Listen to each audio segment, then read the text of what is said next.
Khanakul angry boys ক্লাবের পক্ষ থেকে আজ খানাকুল ফুটবল মাঠে এক ক্রিকেট প্রতিযোগিতার আয়োজন করা হয়েছে। এই উপলক্ষে বিশিষ্ট কয়েকজনকে, যারা সমাজে বিভিন্ন রকমভাবে অবদান রেখেছেন, তাদেরকে সম্বর্ধনা দেওয়া হলো। আমি তন্ময় পলিদাকে বলবো যে কাদেরকে সম্মান জানানো হলো একটু পরিচয় করিয়ে দেওয়ার জন্য। প্রথমেই বিড়লগ মার্শাল আর্ট একাডেমি, যারা নেপাল গিয়েছিল এবং ভারতের বাইরেও এবং ভারতের মধ্যে বিভিন্ন স্থানে খানাকুলবাসী তথা পশ্চিমবাংলার নাম উজ্জ্বল করেছে। বিড়লগ মার্শাল আর্ট একাডেমির সমস্ত ছাত্রছাত্রী এবং কোচিং স্টাফদের আমরা খানাকুল অ্যাংরি বয়েজের পক্ষ থেকে সম্মানিত করলাম। তারপরে বিশিষ্ট সমাজসেবক শেখ আলী হাসান মহাশয়কে আমরা সম্মানিত করলাম। এরপর যিনি, তার পরিচয় হচ্ছে, পেশায় হচ্ছে মাঝপুর প্রাথমিক বিদ্যালয়ের প্রধান শিক্ষক, যার নাম আমরা সবাই গোলাপ সুন্দরী নামেই চিনি। এই জায়গায় তোমাকে একটু থামিয়ে দিয়ে বলছি, যেটা হচ্ছে যে এই গোলাপ সুন্দরী, জানি না ওনার আসল নামের থেকে গোলাপ সুন্দরী নামে উনি খুবই পরিচিত এবং সম্প্রতি পায়ে হেঁটে দিল্লি গিয়েছিলেন বাল্যবিবাহ রোধ করবার জন্য খুব সম্ভবত, এবং খানাকুলে খুবই পরিচিত ব্যক্তি।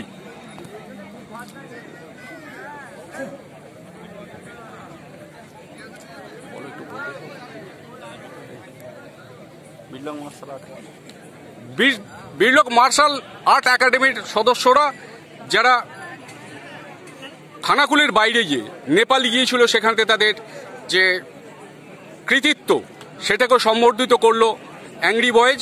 আমি অ্যাংরি বয়েজের আরেকবার আমি বলবো যারা রয়েছেন তাদেরকে, আজকের এই যে সম্বর্ধনা এবং তার সাথে সাথে যে ক্রিকেট খেলা সব মিলেমিশে একাকার হয়ে গেছে, একটা উৎসবের পরিবেশ তৈরি হয়েছে।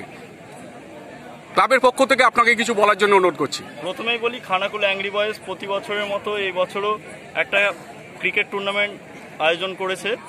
বর্তমান দিনে আমরা দেখছি যে আধুনিক যুব সমাজ যারা মোবাইল গেমের প্রতি আসক্ত হয়ে পড়ছে, তো যুব সমাজের কাছে যে বার্তা, যে মোবাইল গেম ছেড়ে মাঠে আসার বার্তার জন্যই খানাকুল অ্যাংরি বয়েজ এই ধরনের ক্রিকেট টুর্নামেন্ট করে থাকে। এবং আজকে সমাজের যারা বিশিষ্ট জন এবং সমাজে যারা খানাকুল এবং আরামবাগের মধ্যে এবং পশ্চিমবঙ্গের বাইরেও যারা আইডেল এবং খানাকুলবাসীর নাম উজ্জ্বল করেছে, তাদেরকে খানাকুল মাঠে আমরা আজ সম্মানিত করলাম।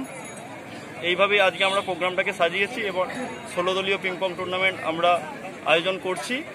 এইভাবেই খানাকুল অ্যাংরি বয়েজ এই টুর্নামেন্ট আয়োজন করে থাকে।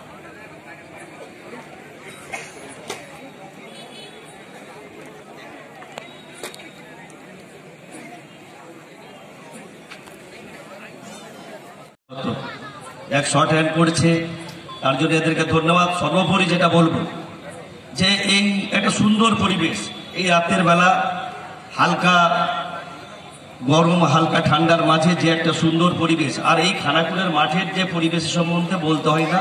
খানাকুলের মানুষ খুবই সুন্দর, এখানকার যে খেলাপ্রেমী মানুষরা, তারা দেখি প্রত্যেকটা অনুষ্ঠানে কিন্তু এরা ভালোভাবে অংশগ্রহণ করে যারা দর্শক আছে।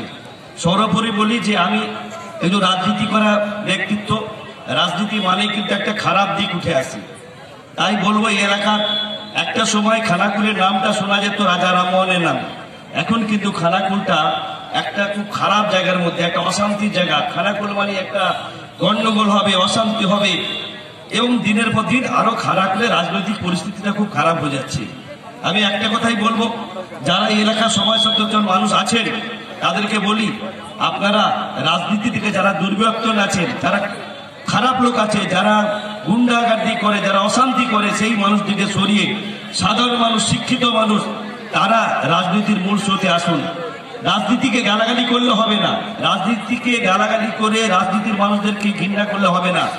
রাজনীতি থেকে ওই সমস্ত খারাপ লোকের দিকে সরিয়ে আপনারা শিক্ষিত সমাজ, রাজনৈতিক সচেতন মানুষ যারা আছেন তারা এই রাজনীতির মধ্যে এগিয়ে আসুন, এই আহ্বান করব।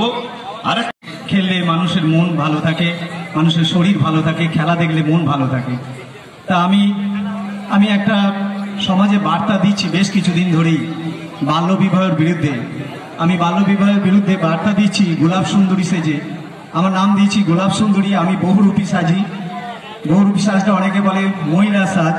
আপনারা হয়তো দেখে থাকবেন আমাকে খবরের কাগজে বা টিভিতে বা বিভিন্ন মিডিয়ায়, এবং আমি বিভিন্ন মার্কেটে খানাগুলোতেও আমি প্রচার করে গেছি গোলাপ সুন্দরী সেজে। তা আমি এই সেজে আমি বাল্যবিবাহের বিরুদ্ধে প্রচার করে যাচ্ছি এই কারণেই যে মেয়েদের যাতে 18 বছর আগে বিয়ে না হয় এবং ছেলেদের 21 বছর আগে, মেয়েদের ছোটবেলাটা যাতে বাঁচে, তাদেরকে যদি সংসারের মধ্যে যাতে ঠেলে না দেওয়া হয়, তারা যাতে স্কুলে যায়। এখন সরকার মেয়েদের পড়াশোনার জন্য অনেক কিছু কন্যাশ্রী, রূপশ্রী এইসব ব্যবস্থা করেছেন, ছেলেদের সাইকেল দিচ্ছেন। তা সবাই যাতে লেখাপড়া ভালোভাবে শেখে, সেই জন্যই আমি এই বাল্যবিবাহের বিরুদ্ধে প্রচার করে যাচ্ছি। সম্প্রতি আমি বিভিন্ন জায়গায় প্রচার করেছি। এর আগে পায়ে হেঁটে আমি কলকাতা গিয়েছিলাম প্রায় 1 বছর আগে। এছাড়া বর্ধমান গেছি, বাঁকুড়া, তারপরে খানাকুল, আরামবাগে বিভিন্ন জায়গায় আমি প্রচার করেছি। তারাপীঠ, দীঘা, পুরী সমস্ত জায়গায় গেছি। কিছুদিন আগে আমি একটা প্রোগ্রাম নিয়েছিলাম যে পায়ে হেঁটে রাজা রামমোহন রায়ের বসতবাড়ি থেকে দিল্লি যাব। তা আমি সেই প্রোগ্রামটা নিয়েছিলাম, আমি ভেবেছিলাম 40 দিন সময় দিয়েছিলাম, তার নাম দিয়েছিলাম মিশন 40। তা আমি সেটা 32 দিনে কমপ্লিট করেছিলাম, এবং এটা করেছিলাম আমি শুধু আমার মনের জোরে। আমার বয়স 53+, আমার বয়স 54 বছর। আমি তাই এই 54 বছর বয়সে আমি পায়ে হেঁটে আমি দিল্লি গিয়েছিলাম। প্রায় 1500 কিলোমিটার রাস্তা আমি অতিক্রম করেছি, এবং এই চটি পরে, কারণ আমি বুট পরে 2 দিন হাঁটার পরে আমার পায়ে প্রচণ্ড ফোস্কা হয়েছিল। আমি প্রচণ্ড ঠান্ডার মধ্যে আমি পায়ে হেঁটে গিয়েছিলাম দিল্লি এই বার্তা দিতে সমস্ত জায়গায়। এই সমস্যাটা তো শুধু আমাদের পশ্চিমবঙ্গের নয়, গোটা ভারতবর্ষের এই সমস্যা। তাই আমি চেয়েছিলাম আমি দিল্লি যাব। যাক, দিল্লি পৌঁছানোর পর ওইখানকার আমরা ঠিক এই মুহূর্তে দেখতে পাচ্ছি বিল্ডক মার্শাল আর্ট একাডেমির ছাত্ররা তাদের পারফরমেন্স যেটা হয় সাধারণ ক্যারাটের সেটা প্রদর্শন করছে, এবং তাদের শিক্ষকরা তারা কিন্তু এই ব্যাপারটাতে ইনস্ট্রাকশন দিচ্ছেন। দর্শক তারাও কিন্তু যথেষ্ট উৎসাহের সঙ্গে কিন্তু বিষয়টি লক্ষ্য করছেন বা উপভোগ করছেন।